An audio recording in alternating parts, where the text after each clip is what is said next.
하나님은 작은 씨앗을 통해서 지혜를 가르쳐 주십니다. 하나님의 지혜는 작은 것 속에 담겨 있습니다. 그래서 우리가 쉽게 놓칠 수가 있죠. 작은 겨자씨, 작은 미랄, 작은 소장, 또 과부의 두 렙돈, 다들 작은 것들입니다. 예수님은 작은 것에 충성된 사람을 칭찬하십니다. 이 작은 것의 비밀은 농작의 법칙, 씨를 뿌리고 겉도는 법칙 속에 담겨 있습니다. 하나님이 가장 소중히 여기고 또 계속해서 사용할 수 있는 법칙은 농작의 법칙인 것입니다. 하나님은 농부시잖아요. 마귀는 예수님 유혹할 때 돌로 떡을 만들어 먹으라 그렇게 유혹을 했습니다. 굉장한 유혹입니다. 예수님께서 40일 금식하시고 배가 고프셨기 때문에 또 돌로 떡을 만들 수 있는 분이기 때문에 유혹을 받으신 겁니다. 우리는 돌로 떡을 만들려고 해도 만들 수 없기 때문에 유혹이 되지 않습니다. 그러나 예수님은 돌로 떡을 만들 수 있기 때문에 유혹이 되는 것입니다. 주님은 돌로 떡을 만드는 것이 하나님 아버지의 뜻이 아닌 것을 아셨습니다.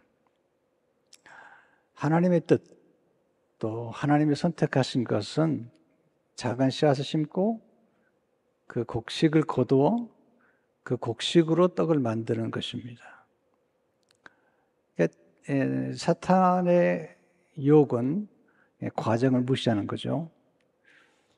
과정을 무시한 성공이나 성취를 예수님이 거부하신 것입니다.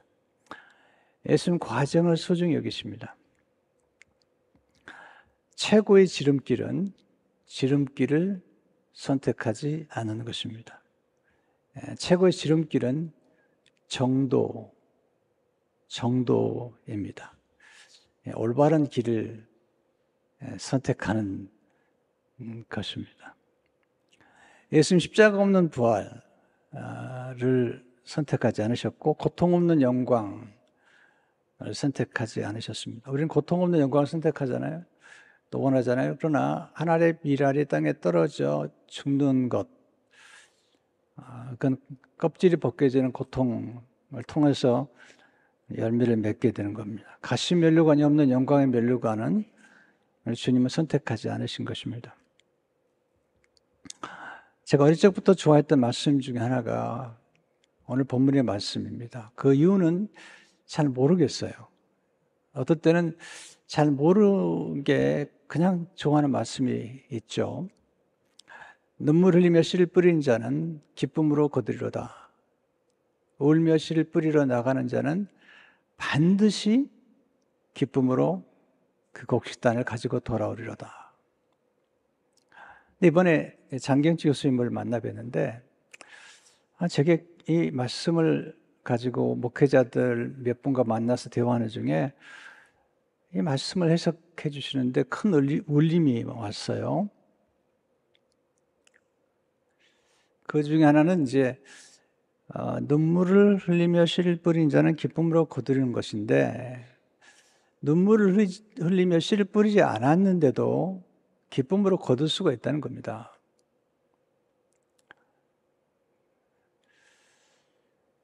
그런데 그건 좋은 게 아니라는 거예요.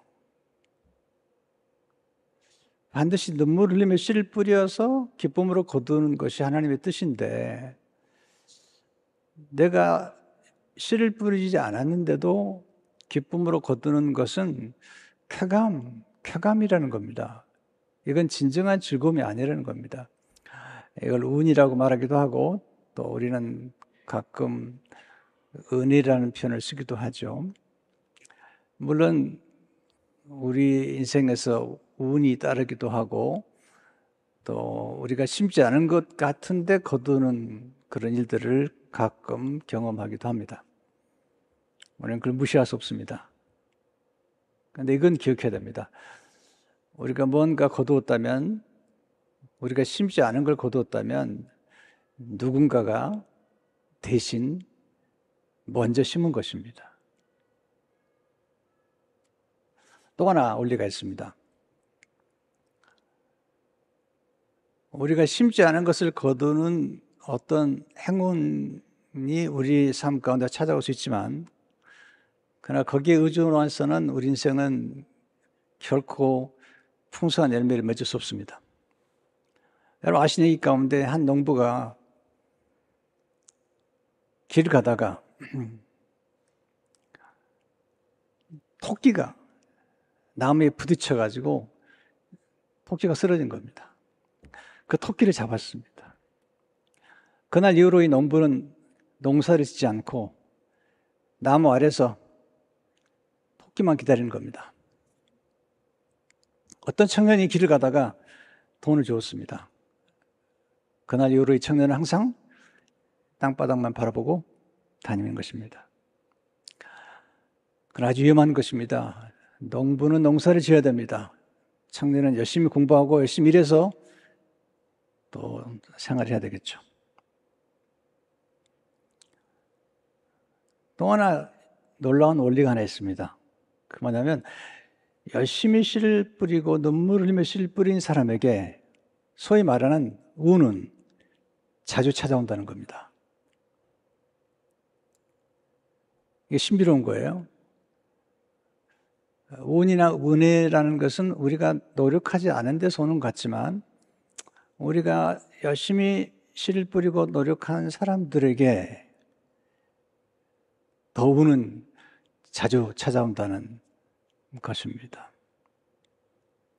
이걸 우리가 알게 되면 우리가 이 농작의 법칙과 그리고 심고 거두는 법칙과 우리 삶의 원리들을 많이 깨닫게 됩니다. 오늘 어린이 주일에 우리 아이들을 어떻게 볼 것인지, 또 우리 각자를 어떻게 볼 것인지, 우리 생애를 어떻게 살아갈 것인지에 대해서 좀 말씀을 나누려고 합니다. 첫째로 하나님은 작은 씨앗 속에 무한한 잠재력을 담아두셨습니다.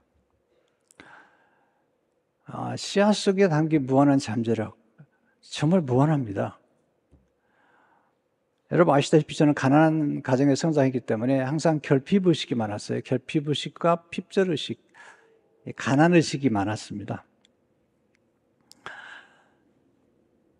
어느 날 책을 읽다가 풍부의식이라는 걸 제가 배우게 됐습니다. 풍부의식 또는 풍성의식에 대해서 배우게 됐습니다. 이 두 의식의 차이가 얼마나 극명한지를 알게 된 겁니다. 여러분 결핍의식이라는 것은 뭐냐면 뭔가 부족하다는 겁니다. 자원이 풍부하지 않다는 겁니다. 그래서 결핍의식을 가진 사람의 특징은 뭐냐면 풍부하지 않기 때문에 내 걸 챙겨야 되고 남의 것도 빼앗아야 되고 또 내가 한번 뭔가를 소유했으면 결코 나누지 않고 나만 그걸 지키려고 하는 것입니다. 그리고 내가 가진 걸 빼앗으려는 사람을 증오하고 그래서 싸우는 겁니다. 이게 전쟁입니다. 이게 경쟁이죠. 결국은 불행한 것입니다. 인생이라는 게. 이 결핍의식이라는 게 좋지 않은 겁니다. 사실요. 풍부의식은 뭐냐면 세상에 기회도 많고 땅은 넓고 사람도 많고 돈도 많다는 겁니다. 자원도 많다는 겁니다. 경쟁할 필요가 없다는 겁니다. 남을 잘되게 함으로써 내가 잘될 수 있다는 겁니다. 사업하는 사람 같으면 손님들을 잘되게 함으로써 또 다른 사람들을 잘되게 함으로써 내가 잘될 수 있다는 거죠. 좋은 정보와 지식과 기술을 오히려 나눠줌으로써 내가 더 잘될 수 있다는 그런 의식이 풍부의식인 것입니다.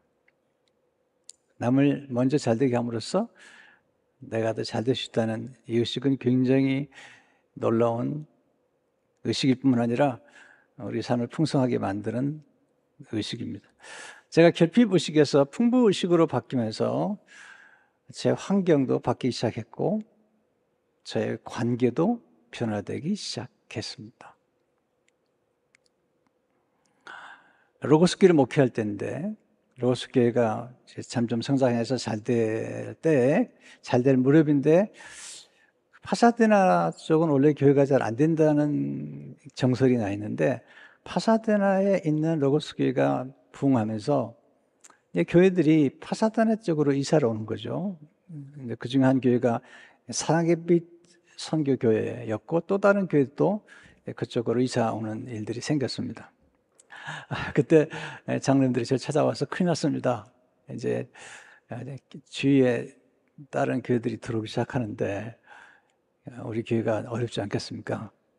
그때 제가 장로들에게 아닙니다. 그렇지 않습니다. 백화점 있는 곳에도 백화점 있는 것처럼, 음식점 곁에 또 다른 음식 있는 것처럼 교회 가까이에 또 교회가 있음으로써 부흥할 수 있습니다. 앞으로 기도하실 때 우리 교회를 위해서 먼저 기도하지 말고 사랑의 빛 선교교회와 주위에 있는 교회를 먼저 축복하고 기도한 다음에 우리 교회를 기도하십시오. 그러면 우리 교회가 또 부흥할 것입니다. 그렇게 말씀을 드렸습니다. 여러분, 풍부의식을 가질 때 다른 사람들을 섬길 수가 있고 내가 가지고 있는 것들을 나누어 줄 수가 있습니다. 저는 지금도 이 풍부의식 속에 살아갑니다. 저는 자원이 많다고 생각합니다. 사람도 많다고 생각합니다. 기회가 한 번에 끝나는 것이 아니라 계속 기회는 계속된다고 생각합니다. 나이가 들었다고 한계에 있다는 것은 또 아닙니다. 얼마든지 무한한 가능성이 있는 겁니다. 김영숙 교수님이 105세 나이에 인터뷰하는 것을 들었습니다. 아직도 건강하시고 여전히 책을 출판하시고 여전히 강연하시고 사람들에게 인생 여정을 가르쳐주는 것을 들었습니다. 105세의 나이, 지금도 여전히 일을 하고 계십니다. 우리 의식이 중요한 것입니다. 오병이어를 가진 어린아이는 풍부의식이 있었습니다. 자기 도시락을 내줘도 괜찮다는 의식 때문에 수많은 사람들을 풍부하게 만들었습니다. 성경은 우리가 나누어줌으로도 풍성해지는 원리를 가르쳐주죠. 잠언 11장 25절을 보게 되면 구제를 좋아하는 자는 풍족해질 것이요 남을 윤택하게 하는 자는 자기도 윤택하여 지리라. 누가복음 38절 좀 주라. 그리하면 너에게 줄 것이니 곧 후이되어 누르고 흔들어 넘치도록 하여 너에게 안겨주리라. 너에게 헤아리는 그 헤아림으로 너희도 헤아림을 도로 받을 것이니라. 먼저 나눠주는 것입니다. 우리 교회가 교회를 건축하기 전에 컴패션, 어린아이들을 섬기는 캠페인을 했습니다. 그때 차인표 씨가 왔고 그 다음에 서정희 목사님 오셨죠. 그날 차인표 씨가 제게 준 말을 잊을 수가 없습니다. 목사님, 참 독특한 교회입니다. 성전 건축을 앞에 놓고는 컴패션 캠페인을 하는 교회가 없습니다. 저는 믿었습니다. 성전 건축을 하기 전에 먼저 착한 일을 하고 착한 씨앗을 심으면 반드시 좋은 결과가 나올 거라고 믿었습니다. 그날 이민교회로서는 꽤 많은 1000명 정도 어린아이들을 섬기는 그런 결과를 가져왔는데 서정현 대표와 차인표 씨가 많이 놀라고 기뻐했습니다. 이게 풍부식입니다. 나눠주는 것입니다. 베푸는 것입니다.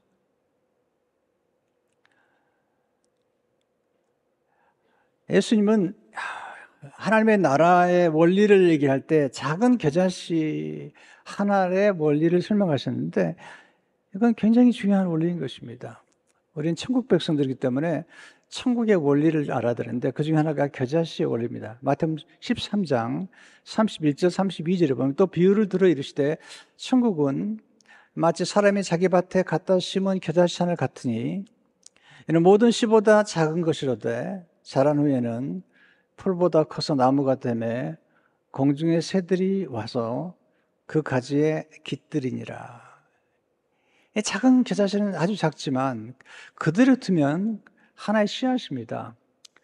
심으면 커서 나무가 되고 공중의 새들이 와서 그 가지에 깃들이는 것입니다. 하나님의 나라의 원리를 따라 사는 사람들은 겨자씨를 심으면서 나무를 보고 그리고 새들의 노래소리를 들을 수 있는 사람, 이런 사람을 가서 킹덤 비저너리, 하나님의 나라의 원리를 알고 비전을 가졌다고 말할 수가 있습니다. 어린아이가 오병이어를 하나님 예수님께 드렸기 때문에 남자분 5,000명, 여기까지 합하면 어린아이가 합하면 2만 명, 3만 명이 먹을 수가 있었습니다. 예수님은 하나님의 미랄을 오셨어요. 그리고 많은 열매를 맺으신 것입니다. 요한복음 12장 24절을 보시게 되면 내가 진실로 진실로 너희에게 이르노니 하나님의 밀이 땅에 떨어져 죽지 않으면 하나 그대로 있고 죽으면 많은 열매를 맺느니라. 저는 씨앗을 묵사하는 걸 좋아합니다. 제게 하나님께서 제 결핍의식을 풍부의식으로 바꾸는 과정에서 제게 먼저 심어준 것은 언어입니다. 성경 읽다가 충만, 풍부, 풍성, 번성, 번영 이런 단어들을 보게 하셨고요. 그 다음에 보게 하신 것은 씨앗입니다. 특별히 수박씨, 검정 수박씨 하나를 심었더니 이따만한 수박들이 여러 개 나오는 겁니다. 근데 이 이따만한 수박 속에 수많은 씨앗이 담겨 있습니다. 자, 이해가 안 되면 호박씨를 설명하겠습니다. 호박을 씹었더니 이렇게 큰 호박 여러 개 나오는 것입니다. 그리고 그 호박 안에는 수많은 호박씨가 담겨 있는 것입니다. 연어 한 마리 속에는 3,000개, 4,000개 알이 담겨 있는데 물론 그 알이 모두 자라지는 않지만 여러분 연어 한 마리 속에 3,000마리, 4,000마리의 연어가 담겨 있다는 이 잠재력을 아십니까? 도토리 하나를 심으면 참나무가 큰 참나무가 되고 그 도토리 하나를 심은 그 참나무에 수많은 도토리가 열리고 그 도토리가 떨어져서 또 참나무를 또 만들게 되면 숲이 됩니다. 숲이 됩니다. 엄청난 잠재력이 있는 것입니다. 자, 우리가 키우는 자녀들 속에는 무한한 잠재력이 있습니다. 부모의 역할은 뭐냐면 하나님의 눈으로 자녀들의 안에 있는 잠재력을 보고 믿어주고 말해주고 기다려주는 것입니다. 모세가 태어났을 때 사도행전 7장 20절에 이렇게 기록하고 있습니다. 그때 모세가 낳았는데 하나님 보시기에 아름다운지라. 하나님 보시기에 아름답다는 말은 무한한 잠재력이 있는 모세라는 노예 아들 속에 이스라엘 민족을 구원하는 무한한 잠재력이 있는 것입니다. 요셉이 태어날 때 요셉에게는 무한한 잠재력이 있었는데 요셉의 꿈속에는 만민의 생명을 구원하는 그 잠재력이 있었던 거죠. 형제들 미워했어요. 꿈 얘기했더니 근데 아버지는 믿어주었습니다. 이게 창세기 30장 11절의 말씀입니다. 그 형들은 시기하되 그의 아버지는 그 말을 간직해 두었더라. 이것이 아버지 역할입니다. 이것이 어머니 역할입니다. 자녀를 믿어주는 겁니다. 자녀의 꿈을 믿어주는 겁니다. 자녀의 말을 믿어주는 것입니다. 요셉 한 사람 때문에 만민의 생명이 구원을 받았습니다. 놀라운 일입니다. 부모가 자녀에게 해줘야 될 가장 중요한 축복 기도는 긍정의 언어입니다. 믿음의 언어, 가능의 언어, 칭찬 언어, 위로의 언어, 이런 언어들이 자녀들의 미래를 만들어가는 것입니다. 저는 하나님의 은혜, 그리고 저를 길러준 목사님과 멘토, 저를 믿어준 성도님들과 그리고 제 어머니가 제게 해준 말들이 제 생애 가운데 애언이 되었습니다. 지금 생각해보면 대단한 믿음을 가지신 분들이다 생각이 됩니다. 두 번째, 하나님은 작은 씨앗마다 독특한 성향을 담아 두셨습니다. 성향. 이 성향이란 뭐냐면, 그러니까 씨앗 속에 담겨 있는 기질입니다. 기질. 복숭아를 심으면 복숭아가 자라죠. 복숭아 나무가 되죠. 사과를 심으면 사과나무가 되잖아요. 이건 성향이죠. 복숭아 씨앗을 심었는데 사과나무가 자라지 않습니다. 이게 성향이죠.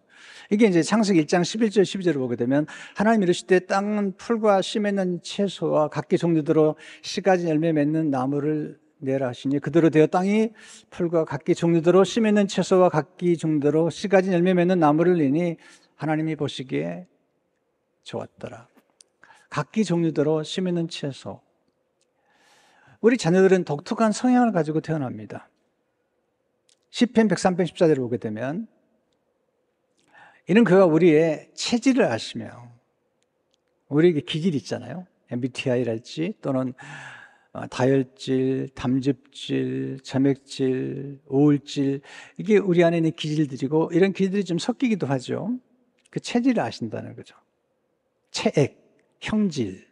시편 139편 14절 16절은 내가 주께 감사함은 나를 지으심이 심히 기묘하심이라. 주께서 하시는 일이 기이함을 내 영혼이 잘 아나이다. 내가 은밀한 데서 지음을 받고 땅의 깊은 곳에서 귀하게 지음을 받은 때에 나의 형체가 주의 앞에 숨겨지지 못하였나이다. 내 형질이 이루어지기 전에 주의 눈이 보셨으며 나를 위하여 정한 날이 하루도 되기 전에 주의 책에 다 기록이 되었나이다. 네, 형질. 이게 우리가 가지고 있는 성향인 것입니다. 우리 자녀를 키울 때 자녀들 속에 있는 성향과 기질 또는 재능 건사, 잘하는 것, 잘할 수 있는 것들을 잘 지켜봐야 됩니다. 부모가 할 일은 자녀를 관찰하는 중에 자녀가 잘할 수 있는 거랄지 자녀 속에 담겨진 무한한 재능과 또는 은사를 보고 말해주고 키워주고 또 그런 기회를 마련해 주는 것이 중요한 것입니다. 뿐만 아니라 그 위에 말씀의 능력과 성령의 능력이 함께하면 이 잠재력은 극대화되는 것입니다. 요셉 같은 경우에 보면 대단한 잠재력을 발휘하잖아요.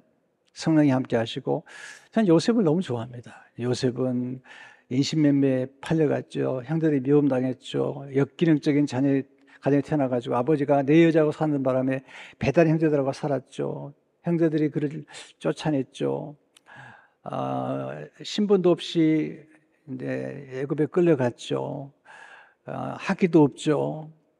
뭐 없는 게 많아요. 근데 하나님이 함께 하시고 하나님의 그 안에 있는 재능, 그가 일을 잘할 수 있도록 하나님 총무의 일을 잘할 수 있는 리더십과 행정력 이런 것들을 주셨는데 거기에 성령이 함께 하신 거죠. 창세기 42장 38절 39절에 보면 바로가 그 신하들에게 이르되 이와 같이 하나님의 영에 감동의 사람을 우리가 어찌 찾으리려 하고 요셉에게 이르되 하나님이 이 모든 것을 내게 보시니 너와 같이 명철하고 지혜 있는 자가 없도다.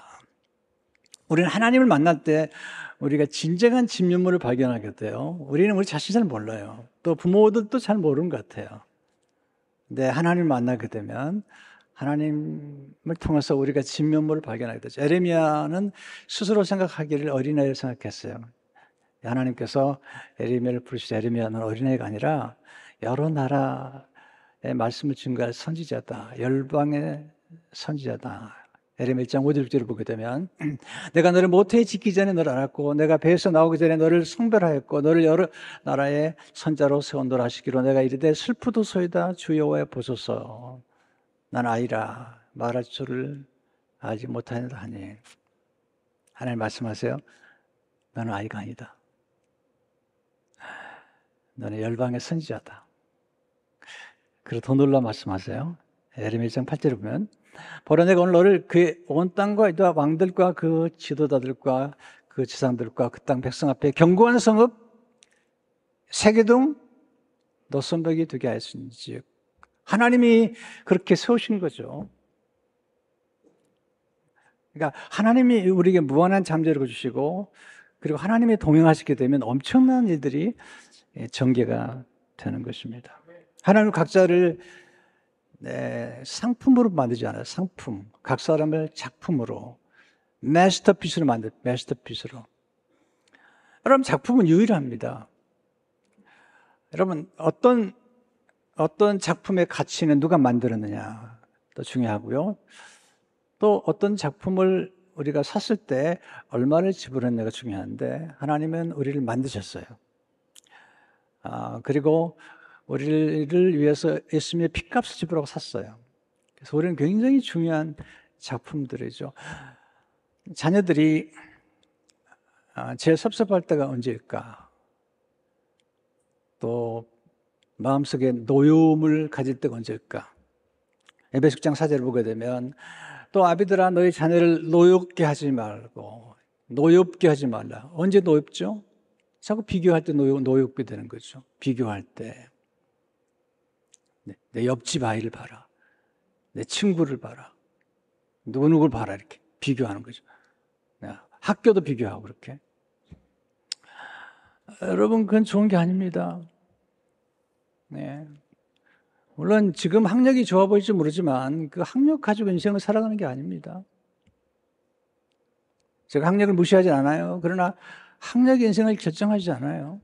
지금은 학교 말고 재능과 은사만 가지고도 얼마든지 성공도 할 수 있고 영향력 있을 수 있죠. 이 손흥민 선수의 아버지가 쓴 최근 책을 읽었어요, 한국에서. 근데 오전 수업만 끝나면 아들 데려나갑니다. 선생님한테 우리 아들은 공부해서 먹고 살 아이가 아닙니다. 축구할 아이입니다. 그래서 오전 수업 끝나면 데려가서 축구를 시키는 겁니다. 지금 어떻게 됐죠? 대단한 영향을 가진 인물이 된 것입니다. 춤 잘 추면 지금 BTS 보세요. 대단한 겁니다. 지금은 각 분야마다 다릅니다. 헤어 디자이너, 또 패션 디자이너, 예술가, 대단한 겁니다. 뭐 학교 잘 나오면 좋지만 요즘 예술가들 대단하잖아요. 혹시 여러분 눈물의 여왕이라는 드라마를 보셨습니까? 눈물의 여왕, 저는 보지 못했어요. 쇼트만 봤는데 제가 놀랐어요. 김수현이라는 영화 배우가 눈물을 여기서 흘리기도 하고 여기서 흘리기도 하고 여기서 엄청난 거예요. 저는 눈물을 흘리려면 이게 안약을 넣어야 되는데 그 친구는 안약을 넣을 필요가 없어요. 그냥 나오는 겁니다, 이렇게. 그러니까 아이들이 스포츠를 잘합니까? 미술을 잘합니까? 음악을 잘합니까? 그건 특별한 거거든요. 여러분, 아이비리그 보낸다고 여러분 다 졸업한 줄 아십니까? 착각하지 마세요. 30%가 1학년 때 드랍아웃 합니다. 30%가 드랍아웃해요. 우리는 뭐 그냥 입학한 것만 박수하는데 졸업한 걸 보셔야 됩니다. 졸업 많이 못합니다. 물론 좋은 학교 가면 좋죠. 네, 좋은 학교 가가지고 망가진 아이들이 한둘이 아닙니다.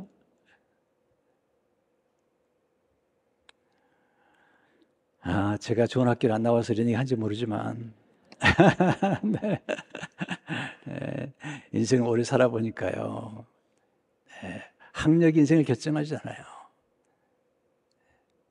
네, 지금은 더더구나 학력이나 무슨 어느 학교 나왔기 때문에 인생이 만들어지지 않아요. 물론 무시는 못하죠.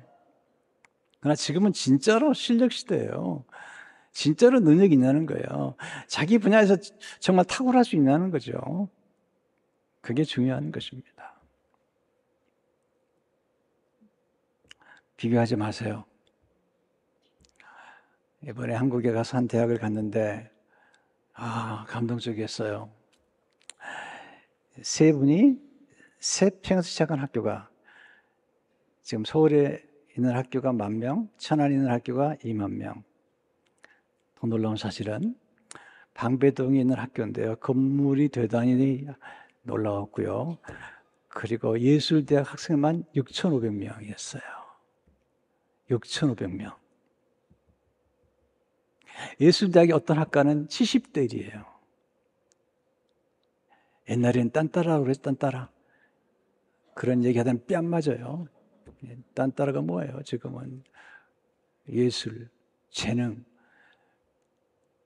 춤추는 거. 이거 진짜 대단한 거죠. 시대가 바뀌었지 않습니까? 시대가 바뀐 뿐만 아니라 옛날부터 그런 거죠. 사실은요. 비교하지 마세요. 네, 목사님들도 비교하지 마세요. 목사님도 다 선교마다 특징이 있는 특징, 장르가 있던. 제가 이번에 한국에 나가서 아침마당 인도하시는 그 아나운서를 만났습니다. 김재원 장로님이세요, 장로님. 키 크신 분 아시죠? 네. 그래서 물었습니다. 어떤 설교가 좋은 설교입니까? 전문가에게 물어보니까 놀라운 일이었어요. 목사님, 어떤 설교가 좋은 게 아니라 장르가 다릅니다. 장르가. 목회자마다 장르가 다르다는 거예요. 자세히 설명하기 어렵지만 그렇게 설명하시는데 거기가 끄떡였습니다. 제가 물었습니다. 왜 저는 이렇게 인기가 없습니까? 그랬더니 장로 하신 말씀이 목사님 인기가 없는 것이 아니라 목사님의 설교의 장르에서는 1등입니다. 무슨 장르냐고 묻지 마세요. 나중에 설명해 드릴게요. 네. 저한테 그러는 목사님이 하는 설교의 장르에서는 목사님을 따라갈 사람이 없습니다. 물론 이제 여러 목사님들을 이제 설명하면서 그런 얘기 할 때, 제가 제 자신을 발견하는 기회가 됐어요. 제 자신을, 내 설교가 이런 설교구나.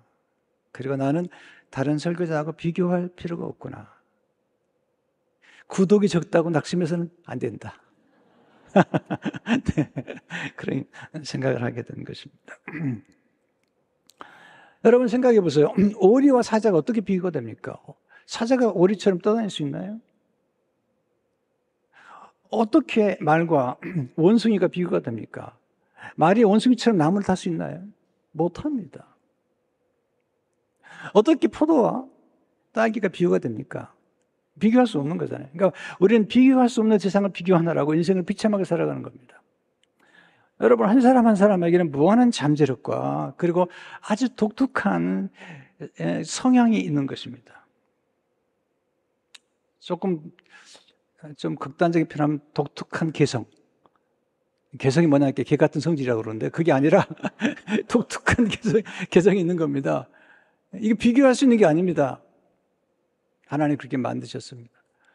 저는 하나님의 다양성 앞에 충격을 받아요. 그렇게 머리가 많은데 그 머리를 조사해보면 하나도 똑같지 않습니다.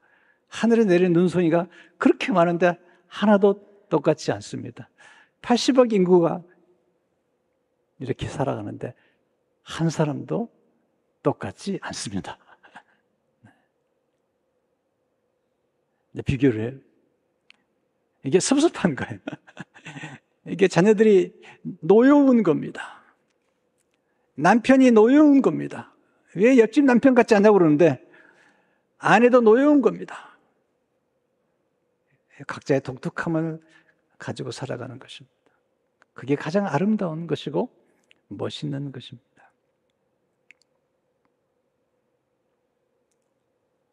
마지막으로 하나님은 눈물 흘리며 씨를 뿌릴 때 기쁨으로 거두게 하십니다.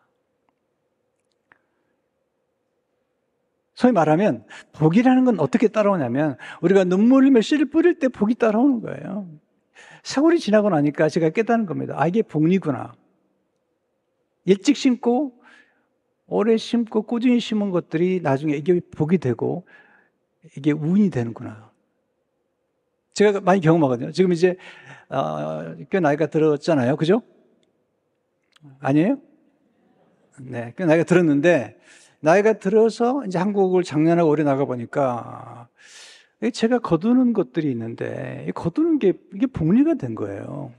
근데 오래 전에 심은 거예요. 40년 전에 심고 30년 전에 심고 이게 이제 시간이 가면서 복리가 된 겁니다. 이걸 몰랐던 것입니다.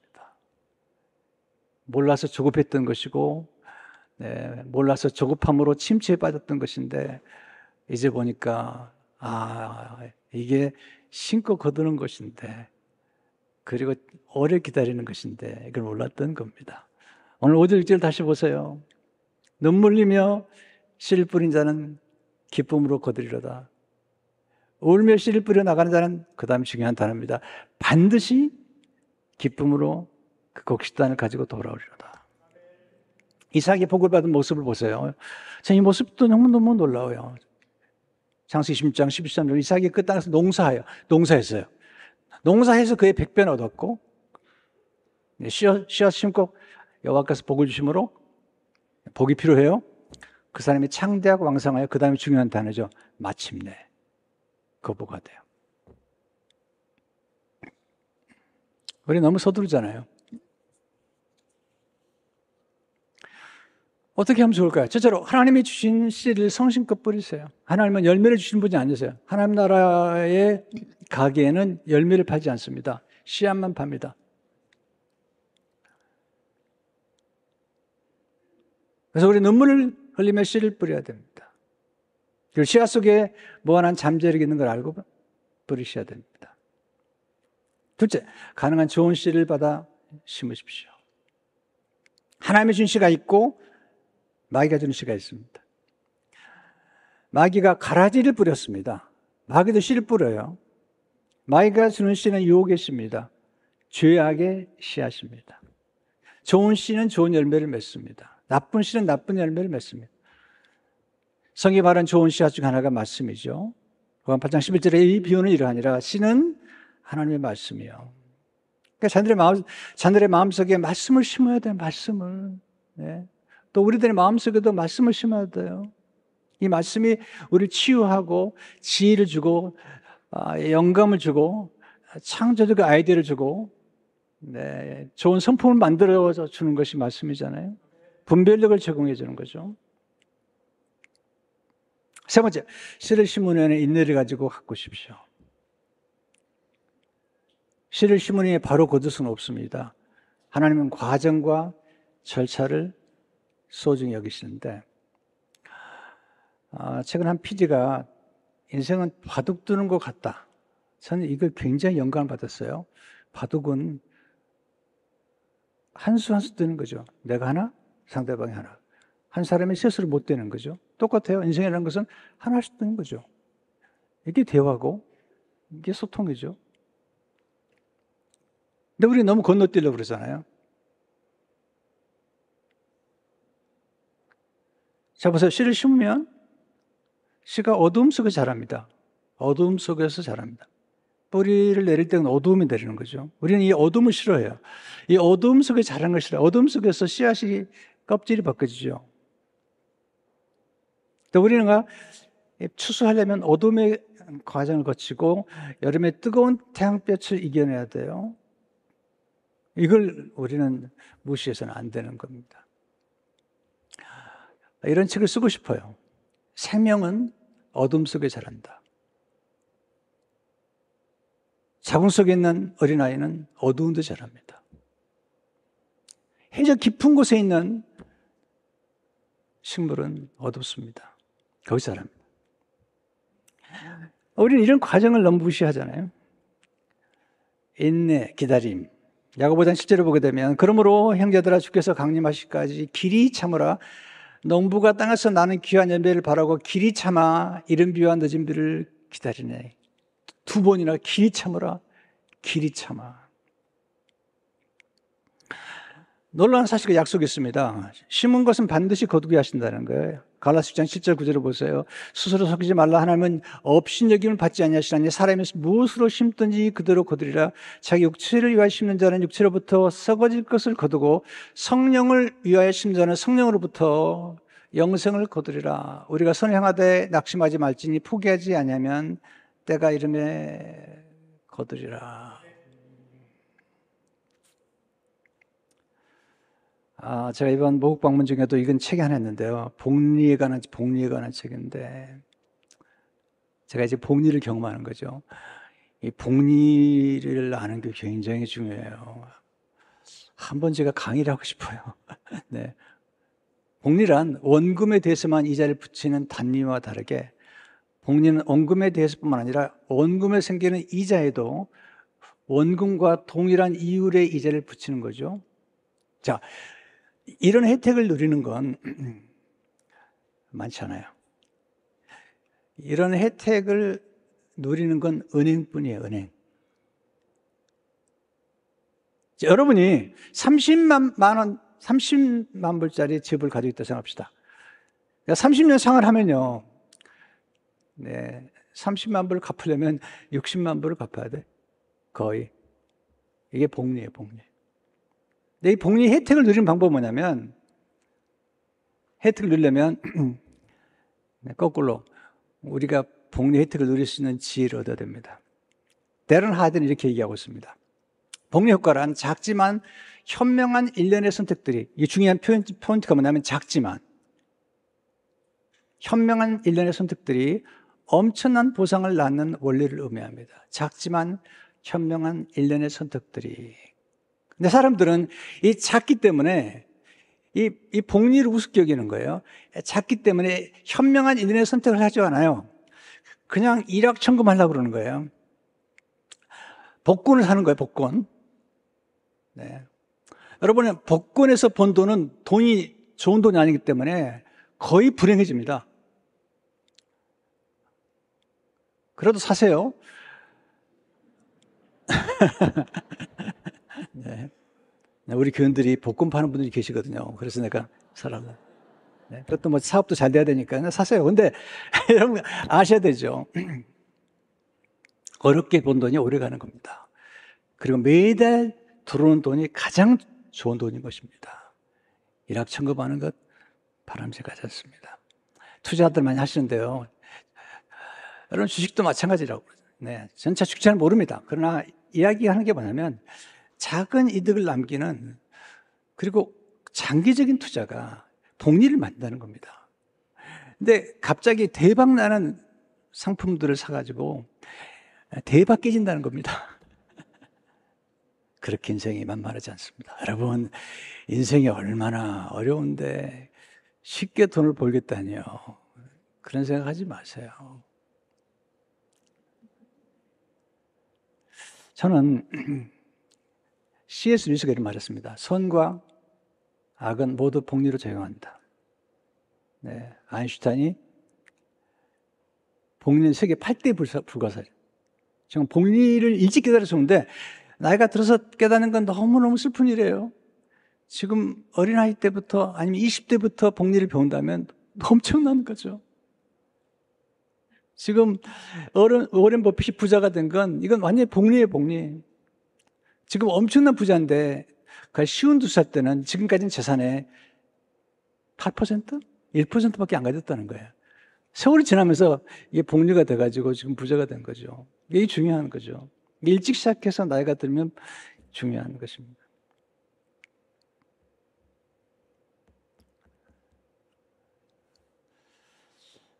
예를 들겠습니다. 어릴 적에 4월 5일이 되면 우리 나무를 심으러 갔습니다. 네, 학생들이 4월 5일이면 나무를 심으러 갔죠. 또 송충이를 잡으러 갔습니다. 요즘 없어졌어요. 기억나세요, 어른들? 네. 그때 우리나라가 나무가 없었습니다. 지금은 숲을 이뤘습니다. 엄청납니다.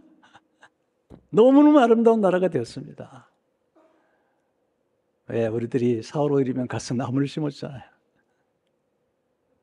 시간이 흐르니까 지금 엄청나게 아름다운 숲을 이뤘습니다.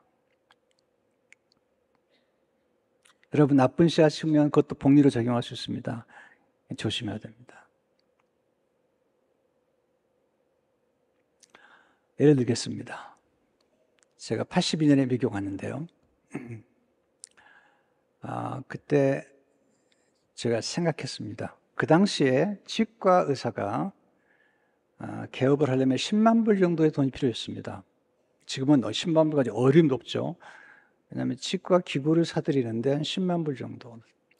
그 당시에 탁월한 메카닉들이 가지고 있는 툴이, 그 당시 탁월한 메카닉 툴들이 좋은 건 3,000불에서 10,000불 정도. 생각해 보았습니다. 목사가 가지고 있는 툴이 뭘까? 책이었습니다. 책. 자, 치과 의사에게 툴이 필요한 것처럼 목사가 툴이 필요한데 책이 너무 없었어요. 가난해가지고. 그래서 80년도에 교회에서 200불 헌금 사례비 줬어요. 200불 사례비 줬는데 제가 결심했습니다. 82년부터 내가 한 달에 100불씩 책을 사보겠다. 그 당시 200불이면 큰 돈입니다. 82년도에. 나중에 500불 줬어요. 200불 줘도 100불, 500불 줘도 100불. 그 다음에 나중에 사례비가 올라갈수록 더 많은 책을 사보기 시작했고, 지금은 묻지 마세요. 근데 82년도에 시작할 때는 다른 분들과 별로 차이가 나지 않았습니다. 82년부터 지금 42년이 지난 다음에 제가 집에 가지고 있는 책이 문제가 아니라 제가 읽은 책의 지식이 복리로 쌓여서 복리로. 이것이 통합하고 융합하고 연결되고 관련을 맺으면서 엄청난 일이 전개가 되는 겁니다.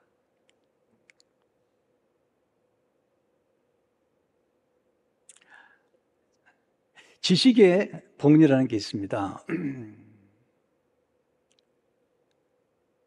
그리고 책을 통해서 배운 것들을 제가 적용하기 시작하면서 인생이 현저하게 달라지기 시작했습니다.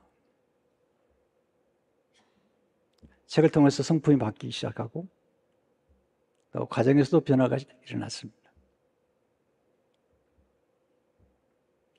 제가 연구를 했습니다. 탁월한 사람들과 행복한 사람 특징이 보면 평생 학습하는 사람들입니다. 탁월한 연주자들은 80, 90에도 계속 연습을 합니다. 그렇지 않으면 허리 안 갑니다. 다 녹슬어 버리는 겁니다.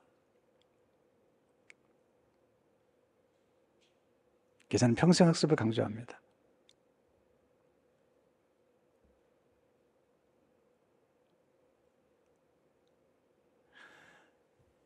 전 나이가 들어서 쓸모없는 인간이 됐나? 큰 문제가 있는 겁니다. 왜냐하면 나이가 들면 걸어다니는 도서관이 돼야 되고 기술자로 말하면 어느 도에 이르러야 됩니다. 여러분의 분야에서 어느 도에 이를 만큼 계속해서 연마해야 돼요. 왜냐하면 하나님께서 우리에게 그만한 잠재력을 주셨기 때문이죠. 105세가 되신 김영석 교수님, 자기 주위에 100세가 넘은 분들이 있는데 특징이 있더래요. 2가지. 하나는 뭐냐면 화를 안 내더래요. 여러분, 오래 살려면 화내지 마시기 바랍니다. 2번째, 욕을 안 하더래요. 마음 편하대요. 또 하나, 계속 일을 하는 거예요. 그리고 배우는 겁니다. 계속 배우는 겁니다. 전 지금 나이에 어느 때보다도 지적인 욕망이 강합니다. 네, 배우고 싶은 열망 굉장히 강합니다. 저는 30대, 40대 목회자를 만났을 때 책을 읽지 않은 걸 보면서 너무 개탄하고 있습니다. 그러면 안 되는데. 지금 20대, 30대 책을 읽어놔야지 되는데. 여러분 교회에서 섬기고 봉사하다가 힘들다고 너무 일찍 그만두지 마세요. 여러분 그런 게 아닙니다. 봉사도 섬김도 선행도 축적이 되는 겁니다. 헌금 여러분을 위해서 하는 것이에요. 네. 두고 보세요. 여러분을 위해서 하는 겁니다. 씨앗 심는 겁니다. 여러분 교회에서 충성하는 거 여러분이 충성한 만큼 다 가져가는 겁니다. 수냄 여인 보세요. 처음에 순수하게 엘리사를 섬기잖아요. 시간이 찼습니다. 복리 효과가 나타납니다. 엘리사가 감동을 받고 얘기하죠. 내가 무엇을 하면 좋겠느냐. 내가 왕에게나 장군에게나 내가 얘기해 주겠다. 그러니까 수냄 여인이 아닙니다. 저는 아무것도 바라지 않고 섬겼습니다. 이게 중요하거든요. 아무것도 바라지 않고 섬겼습니다. 네. 종 얘기하죠. 이 가정에 아이가 없습니다. 내님한테 내 품에 아들을 낳을 것이다. 거기서 끝나지 않습니다. 계속 수냄 여인을 도와줍니다.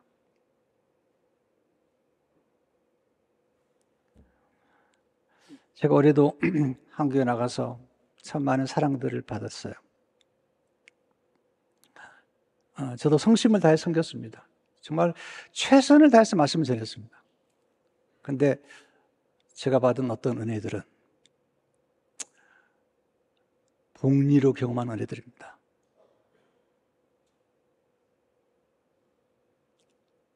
또 하나 신비로운 원리가 하나 있습니다. 우리가 누군가에게 심거나 어느 곳에 심었을 때 우리가 심은 대상이나 심은 장소에서만 거두는 것이 아니라, 잘 들으세요. 이거 굉장히 중요한 원리입니다. 우리가 심은 건 반드시 거두는데 우리가 심은 대상이나 우리가 심은 장소에서 거두는 것이 아니라 다른 사람들을 통해서 다른 장소에서 거둔다는 것입니다. 하나님 반드시 심은 것을 거두게 하시는 겁니다. 하나님 정성을 다해 씨앗 심고 가꿀 때 큰 복을 더해 주시죠. 시편 113절을 보게 되면 보라 자식들은 여호와의 기업이요. 우리의 기업이 아니에요. 자녀를 자기 거라고 생각하지 마세요. 하나님의 기업인 거죠. 그래서 하나님의 기업이기 때문에 기업을 키워야 돼요. 우리 사랑하면 아끼면 키우잖아요. 저는 교회를 키우는 데 관심이 많아요. 제가 늘 기도합니다. 하나님 우리 교회를 키워주세요. 늘 기도합니다. 하나님 우리 교회를 키워주세요. 성도들을 키워주세요. 성도들의 사업을 키워주세요. 여러분은 내 양이 아닙니다. 주님의 양입니다. 여러분이 잘 돼야 됩니다. 그래야지 제가 하나님 앞에 갔을 때 하나님의 칭찬을 듣는 거예요. 저는 여러분들이 잘 되기를 원하고, 잘 된다는 게 정말 영혼뿐만 아니라 육신뿐만 아니라 여러분의 모든 것이 잘 되는 거죠.